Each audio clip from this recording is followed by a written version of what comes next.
अस्सलाम वालेकुम बच्चों। अभी हमने जो कोलिनर्जिक ड्रग हैं उनकी क्लासिफिकेशन बताएं कि डायरेक्ट एक्टिंग होती है और इनडायरेक्ट एक्टिंग होती है। डायरेक्ट एक्टिंग में फिर मस्करेनिक आता है और निकोटैनिक आता है। अब हम मस्करेनिक पे आ जाए। मस्करेनिक में कुछ अल्कलाइड होती हैं, मीन जो प्लांट डेरिवेटिव्स होती हैं, उनमें आता है मस्क्रीन और पाइलोकार्पिन। और दूसरा आता है हमारा कोलीस्ट्रेज, जिसमें आता है एसिटाइलकोलिन, बिथेनिकोल, कार्बिकोल और मिथेनिकोल, जिसमें हम एसिटाइलकोलिन कर चुके हैं और बिथेनिकोल भी कर चुके हैं। अभी जो हमारे रहते हैं वो मिथेनिकोल और कार्बिकोल और मस्करेनिक ड्रग और पाइलोकार्पिन रहती है। अभी हम अपने नेक्स्ट टॉपिक की तरफ जा रहे हैं, वो है हमारा कार्बिकोल। बच्चों जो कार्बिकोल है ना बच्चों, ये जो है ना मतलब कार्बिकोल में क्या होता है कि इसमें ना मस्करेनिक भी रिसेप्टर होते हैं और निकोटैनिक भी रिसेप्टर होते हैं। तो जब पाइलोकार्पिन जो है हमारी ड्रग, कुछ बंदे जो है पाइलोकार्पिन यूज़ करते हैं, जब उन्हें पाइलोकार्पिन से फ़ायदा ना हो तो फिर जब वो हम ड्रग देते हैं वो है हमारी ड्रग कार्बिकोल। मतलब ऐसे कि हम मतलब ओपन एंगल ग्लूकोमा या क्लोज एंगल ग्लूकोमा में हम पाइलोकार्पिन देते हैं, लेकिन कुछ बंदे जो पाइलोकार्पिन से रेजिस्टेंस हो जाएं या उन्हें पाइलोकार्पिन इफ़ेक्ट ना कर रही हो तो हम उन पेशेंट में कार्बिकोल देते हैं। तो ये आप लोगों को कार्बिकोल की बात याद रखनी है। और इसके मतलब जो नोट्स हैं कार्बिकोल के, वो ये कार्बिकोल के नोट्स हैं, आप लोग देख लीजिए। सही है। अब हमारा नेक्स्ट टॉपिक जो है वो है मिथेनिकोल। मिथेनिकोल जो है ये मस्करेनिक है। एम से याद करें, इसमें सिर्फ मस्करेनिक रिसेप्टर है। और हम इसे यूज़ कब करते हैं? हम इसे यूज़ जब करते हैं कि हमें पेशेंट हमारे पास आया है, अब हमें ये नहीं पता कि उस पेशेंट को अस्थमा है भी या नहीं, तो हम थोड़ी सी क्वांटिटी जो है वो मिथेनिकोल की देंगे। ये मस्करेनिक है। और तो इसमें क्या होगी, उसकी ब्रोंको जो है ना कॉन्स्ट्रिक्शन होगी। अगर ब्रोंको कॉन्स्ट्रिक्शन होगी तो हम समझ जाएंगे कि ये अस्थमिक पेशेंट है। तो ऐसे हमें पता चल जाएगा कि वो अस्थमिक पेशेंट है भी या नहीं। और हम साथ में जो है ना थोड़ा ब्रोंकोडायलेटर्स भी रखेंगे, जैसे कि हम बाद में उस मतलब जो ब्रोंकोस्पाज्म हुए हैं हम उसे ब्रोंकोडायलेट भी कर सकें। ये मिथेनिकोल का फंक्शन है। मिथेनिकोल ये मस्करेनिक ड्रग सेम है। और इसमें यह है कि हमने कहा ना, जैसे कि हम अस्थमा को मालूम करेंगे तो हम आम बंदे को भी दे सकते हैं और एक अस्थमेटिक पेशेंट को भी, क्योंकि हमें पता तो है नहीं ना कि इसे अस्थमा है या नहीं है। जो आम बंदे को देंगे वो थोड़ा ब्रोंको कंस्ट्रिक्शन हो जाएगा और वो खुद ही रिलीफ भी हो जाएगा, या हम ब्रोंकोडायलेटर से भी रिलीफ कर सकते हैं। लेकिन जो अस्थमेटिक पेशेंट में ये मतलब बहुत ज़्यादा रहेगा ब्रोंको कंस्ट्रिक्शन, उसे सांस लेने में प्रॉब्लम होगी और उसमें हमें ब्रोंकोडायलेटर देना लाजमी है। तो ये बात आप याद रखें। अब हमारी आती है प्लांट डेरिवेटिव्स ड्रग जो हैं, जिसे हम कहते हैं अल्कलाइड डेरिवेटिव। उसमें आती है हमारी पाइलोकार्पिन। पाइलोकार्पिन जो है इसमें सिर्फ मस्करेनिक रिसेप्टर है, ना कि निकोटैनिक रिसेप्टर है। और इसकी यूजेस जो हैं ये हम ग्लूकोमा वाले पेशेंट में भी यूज़ कर सकते हैं। ग्लूकोमा वाले पेशेंट में, ग्लूकोमा ओपन एंगल हो या क्लोज एंगल हो, इससे हमें फ़र्क नहीं पड़ता। ग्लूकोमा जो है वो ओपन एंगल हो या क्लोज एंगल हो, जो पाइलोकार्पिन है वो दोनों के लिए ही यूज़ होती है।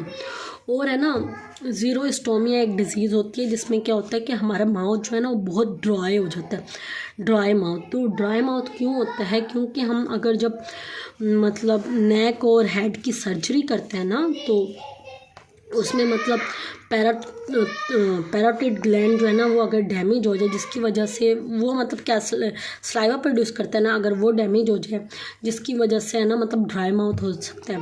तो उस डिज़ीज़ को हम कहते हैं ज़ीरोस्टोमिया। मतलब ज़ीरोस्टोमिया मीन्स ड्राई माउथ। और उस सिंड्रोम को कहते हैं शेज़िन सिंड्रोम।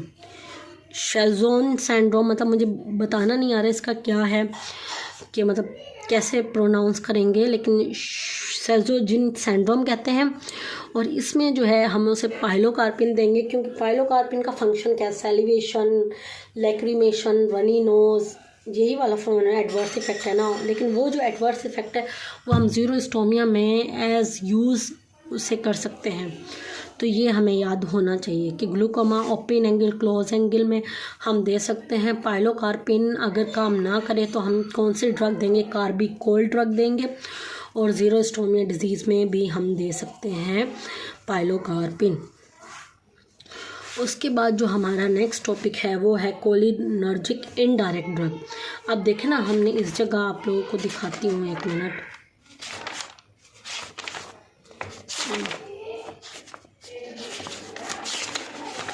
ये देखें,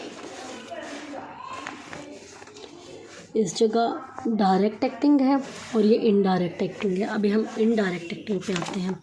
जो हमारी इनडायरेक्ट एक्टिंग है ना बच्चों, उसमें हमारे पास आती हैं कुछ ड्रग्स। अब इनडायरेक्ट एक्टिंग में ना हमारे पास 2 टाइप की ड्रग्स आती है। एक आती है रिवर्सिबल और दूसरी आती है इरिवर्सिबल। रिवर्सिबल का मतलब क्या होता है और इरिवर्सिबल का मतलब क्या होता है? रिवर्सिबल जो है मतलब एगोनिस्ट जो है, और इरिवर्सिबल जो एगोनिस्ट है, इनमें मतलब फ़र्क ये होता है कि जो रिवर्सिबल एगोनिस्ट है ना, वो मतलब अगर बाइंड हो गए ना, मतलब तो अगर वो चले जाएंगे तो हमारा जो फंक्शन है वो दोबारा सही हो सकता है। लेकिन इरिवर्सिबल ड्रग में क्या होता है, अगर वो आ गए ना तो उन्होंने मतलब इससे डैमेज कर दिया इस वाले सिस्टम को, तो ये दोबारा काम नहीं करेगा। जब तक काम नहीं करेगा, जब तक जो है उसके नए रिसेप्टर नहीं बन जाते। सही है, ये वाली आप लोग बात याद रखें। अब हमने रिवर्सिबल पढ़ना है। रिवर्सिबल में हमारे पास 4 टाइप के ड्रग्स आती हैं। Physostigmine, neostigmine, pyridostigmine, edrophonium. Again physostigmine, neostigmine, pyridostigmine and edrophonium. जो हमारे पास फाइजोस्टिगमिन है ना, ये हमारी टर्शरी अमाइन है और ये लेस पोलर है। लेस पोलर का मतलब है कि मोर लिपिड सोलिबल है। अगर ये मोर लिपिड सोलिबल है तो मीन्स ये कह सकते हैं कि ब्लड ब्रेन बैरियर को ये क्रॉस कर सकती है, क्योंकि लिपिड सोलिबल है। जो कि नियोस्टिगमिन है, बाकी जो सारे हैं ना वो हमारे हैं क्वाटर्नी अमाइन, और ये जो है मोल पोलर है और लेस लिपिड है। मतलब लेस लिपिड का मतलब ये है कि ये आयोनाइज ज़्यादा हैं, पोलर ज़्यादा हैं, जिसकी वजह से ये ब्लड ब्रेन बैरियर को क्रॉस नहीं कर सकते। ये जो 3 ड्रग्स हैं जी, हम एनेस्थेसिया में भी यूज़ करते हैं, मतलब इन्हें यूज़ कर सकते हैं। और ये जो यूज़ होते हैं न्यूरोमस्कुलर ब्लॉकर एजेंट के तौर पे यूज़ होती हैं। सही है। पैराइडोस्टिगमिन भी क्वाटर्नरी है, एड्रोफोनियम भी क्वाटर्नरी है। ये तीनों क्वाटर्नरी है और वो जो है पहले वाला वो टर्शरी है। अब मैं इनकी बात बताऊं, जो रिवर्सिबल हैं उनमें आता है हमारे पास फाइजो, नियो, पैराइडो, एड्रोफोनियम। सही है। अब फाइजोस्टिगमिन का हमारे पास यूज़ क्या है? फाइजोस्टिगमिन का जो है हमारे पास यूज़ वो ये है बच्चों कि जो 1 मिनट,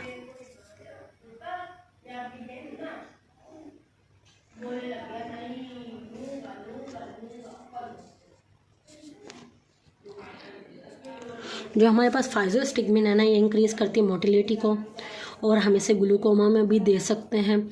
और अगर मतलब जो एट्रोपिन है ना, ये हम मतलब एंटीडोट यूज़ करते हैं एसिटाइलकोलिन में। मतलब एसिटाइलकोलिन जिसका बढ़ जाए हम उसे मतलब देंगे एट्रोपिन, तो मतलब वो एंटीडोट के तौर पे यूज़ होगा। लेकिन एट्रोपिन का जो एंटीडोट है वो है फाइजोस्टिगमिन। ये बात आप लोगों को याद रखनी है। और इसमें जो इसके साइड इफ़ेक्ट हैं उनमें आ सकती है कन्वर्जन, पैरालिसिस, ये हो सकता है, ये इसका है साइड इफ़ेक्ट। बाकी जो नियोस्टिगमिन है ना हमारा, नियोस्टिगमिन में क्या होता है, N means no to central nervous system, और ये ना गैंग्लियन पे प्रेजेंट होता है। और जो है ये न्यूरोमस्कुलर जंक्शन पे ज़्यादा बेहतर मतलब अच्छा काम करता है एज़ कम्पेयर टू फाइजोस्टिगमिन, क्योंकि फाइजोस्टिगमिन मैंने कहा ना ये CNS पे जाता है, बाकी जो है ये 3 CNS में नहीं जाते। तो अब हमारे पास एक केस आया है। सही है। हमारे पास केस ये आया है बच्चों कि एक बंदा है, वो कह रहा है कि मुझे ना मसल वीकनेस है। क्या है? मुझे मसल वीकनेस है। अब हम उसे मसल वीकनेस है और उसे मतलब है ना ट्रीमर है और उसका हाथ काम नहीं कर रहा, तो अब हमें लग रहा है कि उसे जो है ना उस बंदे को क्या है, माइस्थेनिया ग्रेविस है। क्या है? माइस्थेनिया ग्रेविस है। सही है। क्या उसे माइस्थेनिया ग्रेविस है? लेकिन हमें क्या पता उसे माइस्थेनिया ग्रेविस है भी या नहीं। मतलब सिर्फ हमने, डॉक्टर ने सिर्फ उसे मतलब ऐसे कह दें कि डायग्नोज किया है सिर्फ कि उसे माइस्थेनिया ग्रेविस है। लेकिन हम ऐसे तो टैबलेट्स नहीं दे सकते ना माइस्थेनिया ग्रेविस की, हमें कुछ मतलब टेस्ट भी होना हमारे पास, कुछ मतलब प्रूव होना चाहिए कि उसमें माइस्थेनिया ग्रेविस है भी या नहीं है। तो हम उसे क्या देंगे, एड्रोफोनियम देंगे। क्या देंगे, एड्रोफोनियम। एड्रोफोनियम जो है ना रिवर्सिबल एगोनिस्ट ज़रूर है, लेकिन ये एक बार अगर बाइंड हो जाए ना तो ये 5 मिनट के बाद ही हट जाता है, मतलब उसकी जो है ना वो एक्टिविटी ख़त्म हो जाती है। अब हम एड्रोफोनियम शॉर्ट एक्टिंग है, हम माइस्थेनिया ग्रेविस को चेक करने के लिए देंगे। अगर उसकी जो चेकिंग पॉइंट है हमें पता चल गई कि वो जो पेशेंट है वो सही फील कर रहा है, मतलब उसे ट्रीमर्स नहीं आ रहे, उसे वीकनेस नहीं है, वो जल्दी ही जैसे इंजेक्शन लगा वो मतलब क्या हो गया, एनर्जेटिक हो गया, तो हम इसे समझ जाएंगे कि इसे माइस्थेनिया ग्रेविस है और हमने जो है इसका जो है एसिटाइलकोलिन जो है वो बढ़ाना है।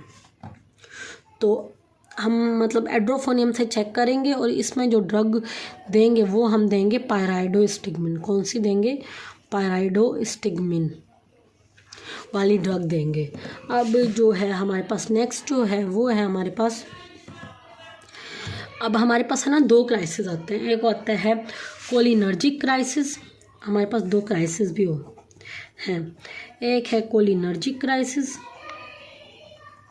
कोलिनर्जिक क्राइसिस, और दूसरा जो है वो है हमारे पास, पहले तो हमने बताया ना कि कोलिनर्जिक क्राइसिस है हमारे पास, और दूसरा जो हमारे पास क्राइसिस है ना वो है माइस्थेनिक क्राइसिस। क्या है, माइस्थेनिक क्राइसिस। अब हमारे पास है ना 2 पेशेंट आए हैं, सही है, एक को है कोलिनर्जिक क्राइसिस और दूसरे को है माइस्थेनिया क्राइसिस। अब जो कोलिनर्जिक क्राइसिस है और माइस्थेनिया क्राइसिस है, हमारे पास 2 पेशेंट बैठे हैं, मतलब इस जगह माइस्थेनिया क्राइसिस वाला और इस जगह कोलिनर्जिक क्राइसिस वाला। अब हमने डायग्नोस कर लिया है, सही है। अब हमें नहीं पता कि भी हमने डायग्नोस किया है वो सही भी है या नहीं है, तो हम उसमें है ना हम उसे फिर एड्रोफोनियम देंगे। एड्रोफोनियम जो देंगे, जो कोलिनर्जिक क्राइसिस वाला है ना उसकी जो है सिम्टम्स जो और प्रोड्यूस हो जाएंगे, मतलब कि वो और मतलब उसकी जो है ना हालत ख़राब हो जाएगी, लेकिन जो कोलिनर्जिक क्राइसिस जो माइस्थेनिया क्राइसिस वाला है उसकी तबीयत जो है वो सही हो जाएगी।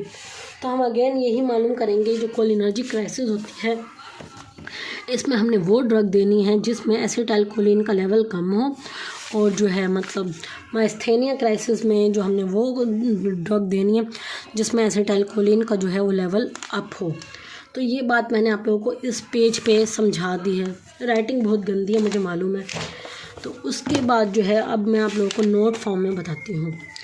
देखें, जो पायराइडोस्टिगमिन है ना बच्चों, pyridostigmine have prolong duration of action as compare to neostigmine. मतलब पायराइडोस्टिगमिन जो है इसका लॉन्ग है duration of action as compare to neostigmine, तो that's why it's commonly use in patient of myasthenia gravis. देखें ना, एड्रोफोनियम से हमने सिर्फ चेक करना है, जो हमने ड्रग देनी है वो हमने देनी है पायराइडोस्टिगमिन। माइस्थेनिया ग्रेविस में दे सकते हैं, ईटन रबेट सिंड्रोम में दे सकते हैं, ट्यूबरक्यूलोनी में भी दे सकते हैं। बाकी जो एड्रोफोनियम है ना वो has a fact type nature है, मतलब ये ट्रू नेचर नहीं है। वो बाइंड करता है इंजाइम के साथ, 5 मिनट के बाद जो उसे इंजाइम है ना वो उसे किक कर देता है, कहता है जाओ भाई मुझे नहीं रखना तुम्हें, तो वो चला जाता है बेचारा मुंह बना के। इसलिए उसकी फैक्ट नेचर है और इसलिए ही हम उसे डायग्नोसिस पर्पस के लिए यूज़ कर सकते हैं। अब हम आते हैं क्लिनिकल कोलोरेट्स पे। एड्रोफोनियम, अब हमारे पास केस 1 है। Patient come and said however muscle weakness. वो कह रहा है मेरे पास मसल वीकनेस है, फटीग है, टायर्ड है, I do not do work properly, और मैं काम भी सही नहीं कर सकता। You are expecting that patient have myasthenia gravis. आप लोगों को लग रहा है